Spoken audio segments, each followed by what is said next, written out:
Cadena 30, la televisión más abierta que nunca.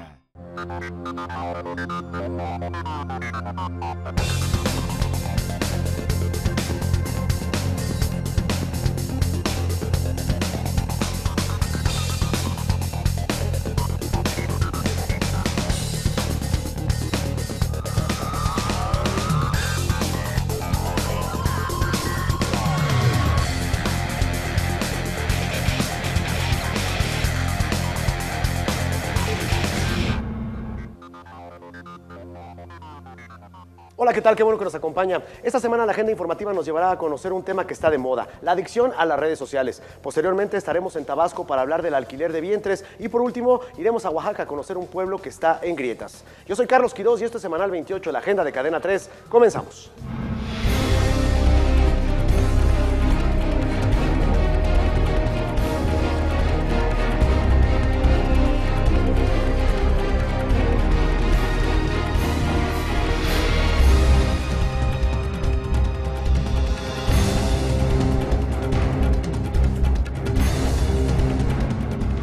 Vivimos en una constante revolución digital. Internet, redes sociales, tecnología, son los nuevos tiempos. Aspectos que han ido transformando la esencia de la sociedad a nivel personal, a nivel de masas. Una red digital que atrapa, que aísla. Por ejemplo, ¿cuánto tiempo pasa usted en Twitter o Facebook? La adicción a las redes sociales puede pasar inadvertida por aquellos que disfrutan utilizar este tipo de herramientas. Pero cuidado, también generan adicción. La Organización Mundial de la Salud señala que 1 de cada 4 personas padece de trastornos de la conducta relacionados con este problema. Vea este trabajo de mi compañero Abraham Nava.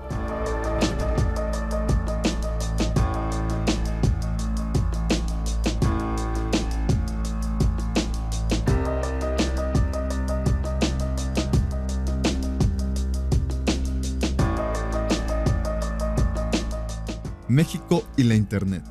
En México hay 50.1 millones de usuarios de Internet. Tienen en promedio 6 años de antigüedad. La mayoría empezó por el uso de correo electrónico, realizando búsquedas de información y utilizando las redes sociales. Son cifras del más reciente estudio de la Asociación Mexicana de Internet sobre los hábitos de los usuarios de Internet en el país. En específico en redes sociales tenemos datos de Comscore y de MIPSI, en donde se nota que la penetración que existe en las redes sociales a nivel país es la más alta a nivel mundial. Es el país con mayor alcance a sitios de redes sociales en el mundo. Esto supera a países latinoamericanos, que de por sí son países sociales, y supera a países europeos y Estados Unidos. Otro dato importante, 90% de los usuarios de Internet en México tienen y utilizan una red social. Este interés en las redes sociales es una tendencia global. De igual forma, los problemas que pudieran acarrear esta exposición atraen los reflectores. Se habla ya de una adicción a las redes sociales, aunque aún no es admitida como tal en el Manual Diagnóstico y Estadístico de los Trastornos Mentales. Sin embargo, los estudios al respecto no dejan de arrojar cifras considerables. Por ejemplo, en 2009, la revista Cyber Psychology and Behavior estimó que había 9 millones de estadounidenses que podían considerarse usuarios patológicos adictos a Internet. Adicción es un término que se usa para algo que es invasivo. Esto no es invasivo, no se te mete. Pues por definición y por las reglas que jugamos en la medicina y en la psicología y en la psiquiatría, no es una adicción, pero sí tiene rasgos similares a la adicción por la dependencia, ¿sí? Cuando rebasas con esta dependencia tus responsabilidades, cuando ya no tienes tus responsabilidades laborales, sociales, personales, entonces tienes rasgos de adicción. En un ejercicio hecho con algunos estudiantes a nivel nacional, se les planteaba que el fin de semana, sábado y domingo, solamente como un ejercicio, no habría redes por alguna circunstancia. Y la respuesta casi al unísono de la mayoría de los jóvenes era una respuesta que ya presentaba ciertos niveles de dependencia, si bien no como una adicción, sí de dependencia al uso de las redes. Una adicción circunscribe un cambio a nivel metabólico y un cambio de comunicación anatómica en el cerebro de todos los seres humanos. Prácticamente todas las adicciones que están involucradas con la dopamina ocupan el mismo, digamos, la misma comunicación neuronal. ¿Qué significa esto? Tenemos el cerebro preparado para hacernos adictos a cualquier cosa. Podemos hacernos adictos a personas, a comida, a comunicación, también a deportes. O sea, hay ciertos tipos de adicciones que pueden ser buenas, ¿no? Por ejemplo, hay gente que se adicta al ejercicio y lo vemos bien, pero hay gente que puede ser adicta a estar mandando mensajes y no lo vemos tan bien. En el cerebro hay 3 áreas que entran en juego para la generación de adicciones. El área tegmental ventral, que entre otras funciones es la mayor liberadora de dopamina. Están también el núcleo accumbens y la amígdala cerebral. De aquí se proyectan los neurotransmisores responsables de la adicción, principalmente el glutamato, la noradrenalina y la dopamina, generando un incremento en la función de ciertos grupos neuronales que provocan una felicidad intensa, una sensación de placer. Esta liberación masiva, sobre todo de dopamina, va generando dependencia y tolerancia, es decir, se necesita el incremento del estímulo para conseguir los efectos placenteros. Comprarse unos zapatos genera una liberación desde 50 hasta 150 nanogramos de dopamina. Esto es de acuerdo al grado que nos guste y a la expectativa que uno le ponga. El orgasmo, por ejemplo, en esta función va de 500 a 600 nanogramos. El cerebro siente más felicidad en ese punto. Pero, por ejemplo, cuando se toma cocaína, este procesamiento va de 1200 a 1500 nanogramos. Una persona cuando recibe un like, por ejemplo, de una selfie que acaba de poner, está liberando dopamina y se siente muy, muy contento. Pero siguiendo en este procesamiento, si recibió por una selfie que él puso 15 likes, el cerebro entiende que para volver a tener la misma estimulación y la misma felicidad, pues va a pedir no ahora 15, sino a pedir 16, 20 o 30. El primer paso para determinar la dependencia de cada individuo a las redes sociales es identificar el tiempo que se pasa en las mismas. Al respecto, el Centro de Opinión Pública de la Universidad del Valle de México realizó una encuesta entre internautas sobre el tiempo y el tipo de actividades que realizan en las redes sociales. En términos generales se prefiere la tarde, digamos después de las 4 de la tarde son los horarios de más tráfico reportados por los propios internautas y lo que vimos es que sí es un poco alarmante que el 42% de la gente se está exponiendo a redes sociales entre 3 y 4 horas al día, ¿no? Entonces realmente se está dando un uso intensivo. Y además esto es interesante porque incluso cuando tú planteas la pregunta, es una pregunta que la propia gente considera complejo de responder, porque si tú tienes las redes sociales en tu smartphone, realmente cuánto tiempo al día estás metido es muy difícil de calcular. O sea, muchas de las respuestas que vimos, sobre todo cuando hicimos el ejercicio a profundidad con los chicos, es, pues en realidad estoy conectado todo el tiempo. A lo mejor no estoy metido todo el tiempo, pero cada ratito saco mi teléfono y lo consulto. Entonces, creo, y parte de las conclusiones a las que nosotros llegamos es que incluso es difícil evaluar y medir el tiempo real que la gente pasa metida en redes sociales. No basta con estar ahí para considerarse adicto. El segundo indicador es si ese tiempo en las redes sociales provoca trastornos de conducta y aísla al sujeto de la realidad. Por ejemplo, son personas que de ser fundamentalmente sociales o sociables, de una manera genérica o de una manera general, empiezan a perder estas capacidades. Por ejemplo, poco conviven con los demás, empiezan a dejar de salir, su comportamiento es mucho más irritable, la relación que establecen con las personas empieza a ser muy débil, empiezan a tener comportamientos de mayor aislamiento. El grupo sectario más proclive a padecer algún tipo de dependencia a las redes sociales o cualquier otro tipo de adicción son los adolescentes y jóvenes entre los 15 y 25 años. Es en este periodo cuando el cerebro produce la mayor cantidad de dopamina. Gabriel es un joven de 25 años que vive en la Ciudad de México. Él no ha sido diagnosticado con adicción a las redes sociales, pero comparte su testimonio de uso prolongado de estas herramientas digitales. Pues son aproximadamente entre 10 o 15 horas. Inclusive en el gimnasio puede estar en el celular y yo comentando o platicando con alguna persona por el teléfono. Tengo abierta la red, pero igual en el momento que me hablan, pues yo dejo de estar haciendo lo que hago y le contesto. O sea, como es prioritario el contestar un mensaje en Facebook. Desde que tenía 15 años, a esa edad empecé a tener una cuenta de Facebook que estaba en la carrera precisamente. De hecho empecé utilizando Hi-Fi. En ese entonces era el boom de las redes sociales antes de que Facebook se posicionara en el en el primer lugar de la red social. Ya después empecé a utilizar Facebook y dejé de utilizar Hi-Fi con decirte que la contraseña se me olvida, y de hecho hasta contraté un plan telefónico para poder estar conectado todo el día en el teléfono. Sí, es una adicción. Porque cuando no estás conectado te genera cierto tipo de ansiedad. Tú no tienes el celular a la mano, bueno, en mi caso, y yo me siento ansioso. Necesito tener el teléfono en la mano porque si no, como que no me siento seguro. No me han así como dicho, ve al psicólogo, así, pero sí me han dicho que sí tengo un problema. Pero igual, pues no hago caso. No es como mi prioridad el ser atendido porque me gustan las redes sociales. De hecho, me han dicho, y en especial un amigo, el día que no publiques algo en Facebook es el día que yo te voy a ir a buscar y algo está mal en tu casa porque tú todo el día estás conectado. Recapitulando, algunos indicadores para identificar cierto grado de dependencia a las redes sociales son los siguientes. Dedicar más del 30% del tiempo que los individuos permanecen despiertos usando las redes sociales. Dependiendo del caso, serán entre 3 y 4 horas diarias. El trastorno de actividades cotidianas, escolares y laborales por estar en las redes. Presentar ansiedad o depresión al no poderse conectar. Pero además, esta adicción, como el resto de las adicciones, no es un proceso aislado. Viene acompañado de otras necesidades emocionales y psicológicas. Por eso, los primeros que deben ser consultados son los psicólogos o psiquiatras.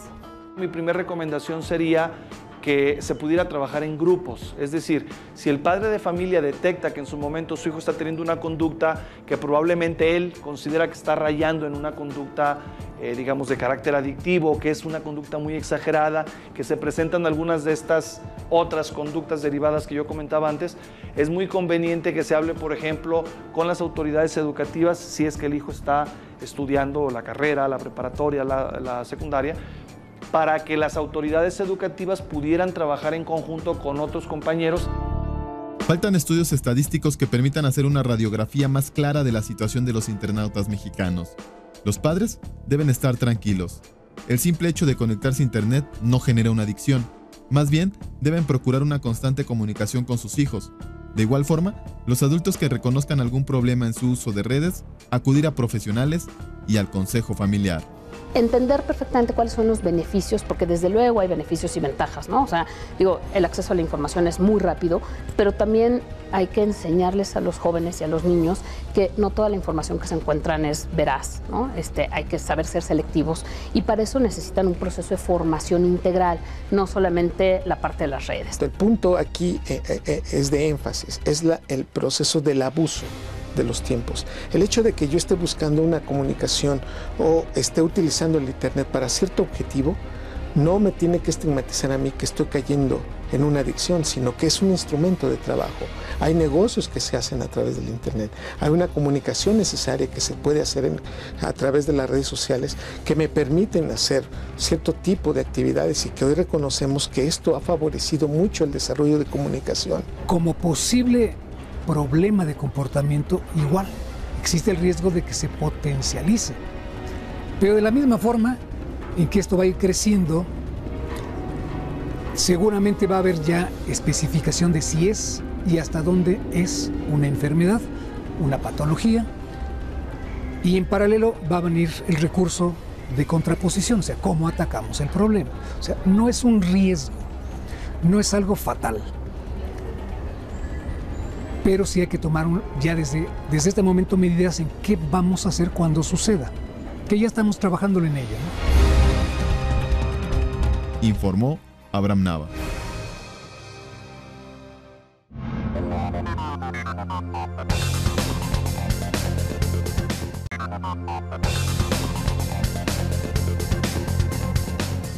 Tabasco se ha convertido en un paraíso para el turismo reproductivo. Desde 1997 es la única entidad en México que reconoce la figura de la madre gestante sustituta en el Código Civil, que permite realizar contratos para que una mujer preste o rente su vientre para concebir el hijo de otra persona. Los vacíos legales de este procedimiento han traído como consecuencia que se estafe y lucre con el deseo de convertirse en madre o padre.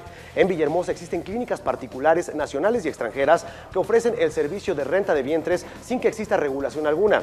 Distintas autoridades autoridades han levantado la voz al hacer evidente los problemas que consigo trae este tipo de método reproductivo. Y es que este puede alentar redes de trata de blancas, explotación de menores e incluso tráfico de órganos. De Tabasco para el Mundo, un trabajo de mi compañero Cristo Ramírez. El estado de Tabasco cuenta con poco más de 2.200.000 personas según la última estadística del INEGI. De estas, el 55% son mujeres, de las cuales más de 600.000 que están en edad reproductiva tendrían la posibilidad de alquilar su vientre según el artículo 92 del Código Civil de esta entidad. En él se contemplan dos modalidades para esta práctica. La primera es la maternidad sustituta, donde se renta el vientre hasta el parto, y la segunda es la maternidad subrogada, en donde hay una carga genética de la madre. Esta legislación convierte al estado de Tabasco en el único lugar del país en el que se permite realizar este procedimiento.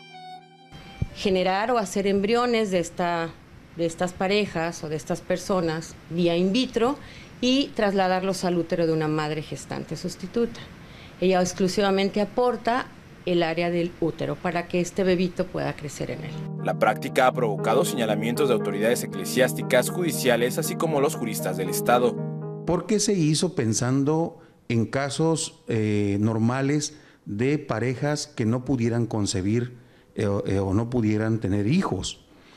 Sin embargo, desafortunadamente, al dejarse sin reglas, esto ha sido objeto de manipuleo y ahora se ha convertido en una circunstancia de comercio. En últimas fechas, distintas autoridades han levantado la voz al hacer evidente los problemas que consigo trae este tipo de método reproductivo, indicando que este puede alentar redes de tratas de blancas, explotación de menores e incluso tráfico de órganos. Y es que desde hace 16 años en Tabasco, esta práctica se lleva a cabo sin regulación alguna más que la permisiva que se encuentra consagrada dentro del Código Civil local. En 1997 el Congreso del Estado de Tabasco legisló la subrogación de vientres. Desde ese entonces hasta la fecha se desconoce cuántos niños hayan nacido por este método. Autoridades de salud y legislativas buscan generar un reglamento de este artículo que incluiría la negación de este método a parejas del mismo sexo, a parejas que no demuestren matrimonio o concubinato, a parejas que no demuestren su imposibilidad de poder concebir por ellos mismos y, por último, a parejas que no sean originarias de Tabasco. Yo he notado que no por todos ha sido tomada de la mejor manera, ya que al haber una regulación legal y que ellos tengan que someterse a ciertas condiciones, pues va a impedir que venga tantas y tantas personas a realizarse esta práctica. Se calcula que más de 100 bebés al año han nacido bajo este procedimiento, de los cuales el 60% son entregados a padres europeos, el 30% a padres norteamericanos y el 10% a padres latinos, incluyendo a mexicanos. Lo que llama la atención a los extranjeros es el costo del procedimiento, que en Tabasco oscila entre los $150,000, mientras que en otras ciudades del mundo podría llegar hasta los $500,000. Nadie que quiera robarse un niño, ni invierte lo que invierte hoy, y menos se va a esperar más de un año, año y medio para poder ser papás o más. ¿Es el tiempo de la lista de espera? La lista de espera de nosotros es el periodo que nosotros preparamos a una madre gestante, que va de 7 a 11 meses. De aquí viene la vinculación, luego transferencia de embriones y luego el embarazo, ¿no? Entonces, realmente aquí pongámonos a analizar que de verdad la gente que llega a nosotros, que ha llegado hace 9 años, es por la necesidad imperiosa de ser papás. En la ciudad de Villahermosa se ubican centros de reproducción que desde hace varios años llevan a cabo esta práctica, contando con registros anuales de las madres sustitutas, así como de los solicitantes. Nuestro programa está basado en la dignificación de la mujer y sus derechos reproductivos. Entonces, bueno, ante esta realidad hay que ser muy cautos y muy respetuosos de un programa como tal y sobre todo de la personalidad y la integridad de una mujer. Sin embargo, se ha detectado que a través de redes sociales y medios digitales se realiza la comercialización de este método sin que la legislación de nuestro país los alcance. A pesar de que solo aquí en Tabasco está legislada la subrogación de vientres, en muchos estados de la República autoridades han constatado que existen agencias que se dedican a contactar a los padres que desean tener a los hijos con las madres sustitutas. Y es que han proliferado agencias que reclutan mujeres en cualquier parte del país, venden el servicio de subrogación de vientres a nivel mundial por internet, realizan el procedimiento en cualquier ciudad y lo protocolizan con notario público en Tabasco, legalizando la acción. Y que yo considero que no solamente estamos siendo parte de este problema, sino que además podemos estar alimentando también el paraíso de los pederastas y podemos estar alimentando también el tráfico de órganos humanos. Las madres sustitutas alcanzan a percibir hasta 160,000 pesos por cada embarazo, quedando por escrito que él o los padres solicitantes serán cargo de todos los gastos que del embarazo resulten. Ya no nada más está delimitado para la zona indígena, sino inclusive en las colonias populares, en plena ciudad ya se han dado estas prácticas de rentar el vientre, máxime cuando hay una difusión en medios de comunicación, en redes sociales, donde ofertan una cuantiosa cantidad. Pero para estas mujeres que rentan su vientre, circunstancias como problemas con el producto podrían ser causantes de dar a luz un bebé no deseado. Si el producto nace con un problema genético, quienes rentaron el vientre ya no lo quieren y se lo dejan a la madre, quien en un momento dado pues no tiene normalmente las posibilidades para mantener a esa criatura, y mucho menos con los problemas genéticos que haya traído de natura. A pesar de que desde hace más de un año se ha buscado regular el artículo 92 del Código Civil de Tabasco, donde se admite este tipo de prácticas, el Congreso del Estado no ha permitido que el proyecto de ley baje al Pleno para poder reformar el Código Civil de la entidad, sin que se entienda por qué los legisladores locales pasan por alto la ligereza con la que se conciben y se extraen menores desde Tabasco hacia el extranjero. Informó Cristo Ramírez.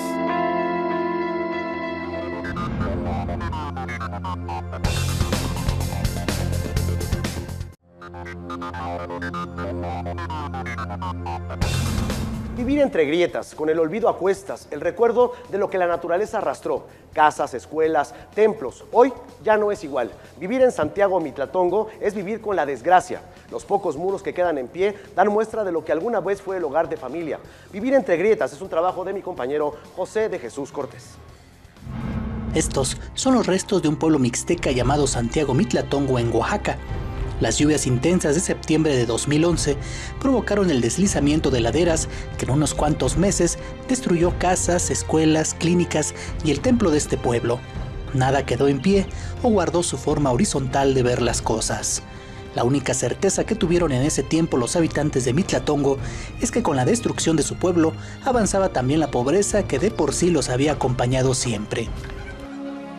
Se cayó todo. Es mi casa.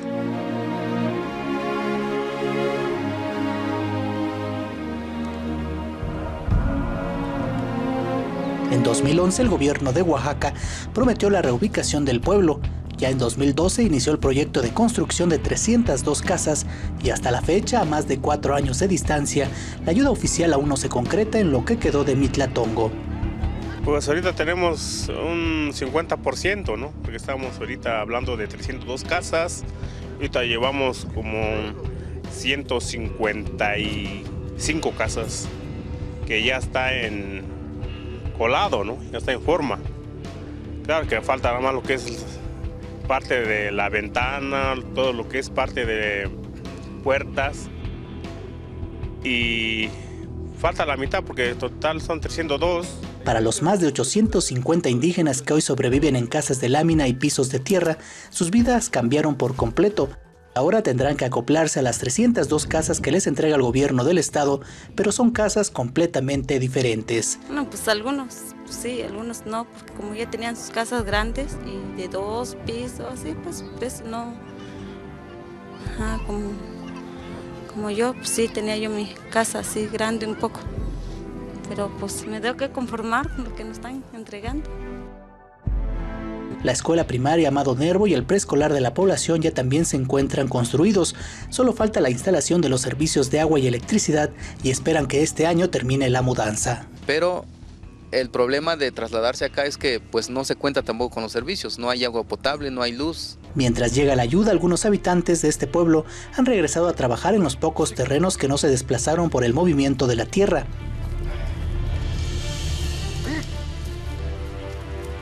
Sí, estamos regresando porque pues el gobierno no nos atiende, pues no.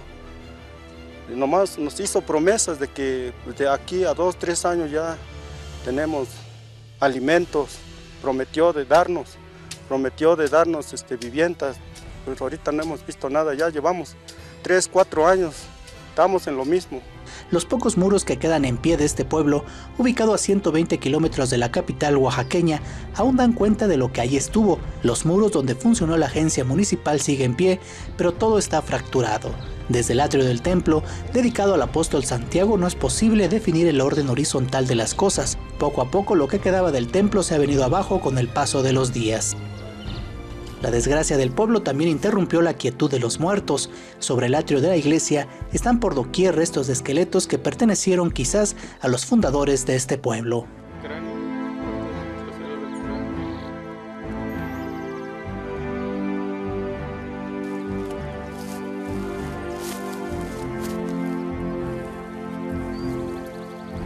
En el Nuevo Mitlatongo, las viviendas que construye el gobierno del estado constan de 2 recámaras, un baño, una cocina, sala-comedor, en un espacio construido de 9 por 8 metros. Nada que ver con las viviendas originales que se llevó la tierra y el agua, informó José de Jesús Cortés. De esta manera hemos llegado al final. Gracias por acompañarnos. Nos vemos la próxima.